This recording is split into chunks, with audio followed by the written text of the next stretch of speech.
The cheer captain once grabbed my stomach in front of the entire squad, shook it, and joked, "Imagine this landing on your neck." Months later, I landed a perfect triple full on one foot, and she whispered, "I'll never forget the day a cheerleader, barely older than me, looked me up and down and laughed, telling me I was too fat to even try out." What she didn't know was that I was a national champion, and that day, her cruelty sparked a fire in me that would expose a chilling network of abuse and change everything. I had just moved to Jefferson High, needing a fresh start after my parents' divorce. I'd spent years on the mat, winning 3 consecutive national gymnastics titles since I was 12. Yeah, I knew I didn't look the part of a typical cheerleader. At 5'2" and 160 pounds, I had thick thighs and a soft stomach that my leotards never quite hid. But that had never stopped me from absolutely killing it. These girls had no idea I could throw a standing full on concrete. The moment I walked into tryouts, the cheer captain, Chloe, stopped talking. Her eyes raked over me, then landed on my stomach, and she actually laughed out loud. "Are you lost?" she sneered.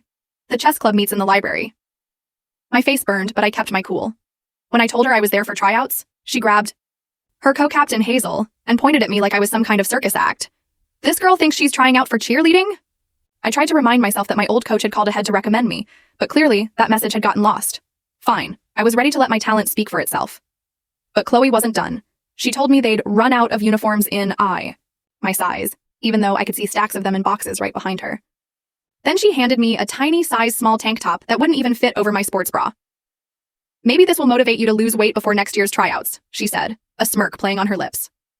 I stood there in my regular gym clothes, feeling exposed while every other girl matched. Warm-up started, and then Hazel stopped the music. She announced they needed to discuss my reliability issues, then launched into a tirade about how overweight people lacked discipline and self-control. She actually said, if she can't control what she puts in her mouth, how can we trust her to control her body in the air? Can you believe that? Then, during stretches, Chloe saw me watching one of the male cheerleaders demonstrate a back tuck. His form was terrible, by the way, and she instantly jumped to full story. Video added in below.